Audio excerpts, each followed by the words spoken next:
एक बार एक जंगल में एक चिड़िया और उसके दो नवजात शिशु रहते थे। एक ऊंचे छायादार पेड़ में उनका घोंसला था और वहां चिड़िया दिन रात अपने नन्हे मुन्नों की देखभाल करती थी। एक दिन एक बड़ा तूफान आया, गरज बिजली और बारिश हुई और हवा ने कई पेड़ उड़ा दिए। जिस ऊंचे पेड़ में पक्षी रहते थे वह भी नीचे आ गिरा। एक बड़ी भारी शाखा ने घोंसले से टकराकर पक्षी को मार डाला। सौभाग्य से चिड़िया के बच्चों को तेज हवा ने जंगल के दूसरी तरफ उड़ा दिया।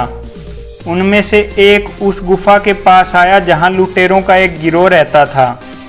दूसरा कुछ ही दूर एक ऋषि के आश्रम के बाहर पहुंच गया। दिन बीतते गए और चिड़िया के बच्चे बड़े पक्षी बन गए। एक दिन उस देश का राजा शिकार करने जंगल में आया। उसने एक हिरण को देखा और उसके पीछे दौड़ पड़ा। राजा उसका पीछा करते करते जंगल के भीतर पहुंच गया। जंगल बहुत घना था। जल्द ही राजा अपना रास्ता भटक गया और उसे नहीं पता था कि वह कहाँ है। वह बहुत देर तक दौड़ता रहा जब तक कि वह जंगल के दूसरी ओर नहीं आ गया। अब तक वह बहुत थक गया था। वह अपने घोड़े से उतर गया और एक गुफा के पास खड़े एक पेड़ के नीचे बैठ गया। अचानक उसने एक आवाज़ सुनी, जल्दी करो, जल्दी करो, पेड़ के नीचे कोई है, आओ और उसके गहने और उसके घोड़े को ले लो, जल्दी करो, नहीं तो वह हाथ से निकल जाएगा।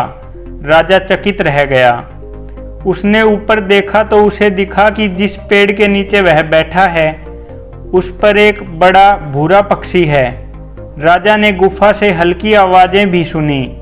वह जल्दी से अपने घोड़े पर चढ़ गया और जितनी तेजी से भाग सकता था भाग गया। जल्द ही वह एक जगह पर पहुंचा जो एक आश्रम जैसा दिखता था। यह ऋषि का आश्रम था। राजा ने अपने घोड़े को एक पेड़ से बांध दिया और उसकी छाया में बैठ गया। अचानक उसने एक कोमल आवाज़ सुनी, आश्रम में आपका स्वागत है सर, कृपया अंदर जाओ और आराम करो, ऋषि जल्दी ही वापस आएंगे।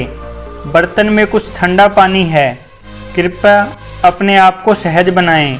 राजा ने ऊपर देखा और पेड़ पर एक बड़ा भूरा पक्षी दिखा। उसे आश्चर्य हुआ, यह गुफा के बाहर जो दूसरा पक्षी था उस जैसा दिखता है। राजा ने अपने आप से जोर से कहा, आप सही कह रहे हैं सर। पक्षी ने उत्तर दिया, वह मेरा भाई है लेकिन उसने लुटेरों से दोस्ती कर ली है। वह अब वैसे ही बात करता है जैसे वो लुटेरे करते हैं। वह अब मुझसे बात नहीं करता। तभी ऋषि ने आश्रम में प्रवेश किया। स्वागत है महाराज, ऋषि ने राजा से कहा, कृपया अंदर आएं और इसको अपने घर जैसा ही समझें। आप थके हुए लग रहे हो, थोड़ी देर के लिए आराम कर लीजिए, फिर हम मिलकर भोजन करेंगे। राजा ने ऋषि को दोनों पक्षियों के बारे में बताया कि कैसे वे एक जैसे दिखने के बावजूद अलग अलग व्यवहार कर रहे हैं। जंगल आश्चर्य से भरा है।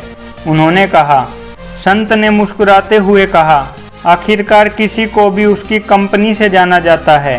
पहले पक्षी ने हमेशा लुटेरों की बात सुनी है, इसलिए वह उनकी नकल करता है और लोगों को लूटने की बात करता है। इसने वही दोहराया है जो उसने हमेशा सुना है। दूसरा पक्षी आश्रम के लोगों का स्वागत होते हुए देखता है और इसलिए ऐसी संगत के कारण वह बड़े ही कोमल आवाज़ से लोगों का स्वागत करता है। फिर ऋषि राजा को अंदर आश्रम में आराम करने के लिए कहते हैं और इस जगह और इन पक्षियों के बारे में और भी बहुत कुछ बताते हैं। मोरल ऑफ द स्टोरी, अच्छे लोगों की संगत से हमेशा अच्छी बातें ही सीखने को मिलती हैं, क्योंकि हवा जब फूलों से गुजरती है तो वो भी खुशबूदार हो जाती है।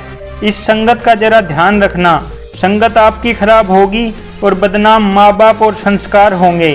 संगत का इंसान के जीवन में गहरा संबंध है।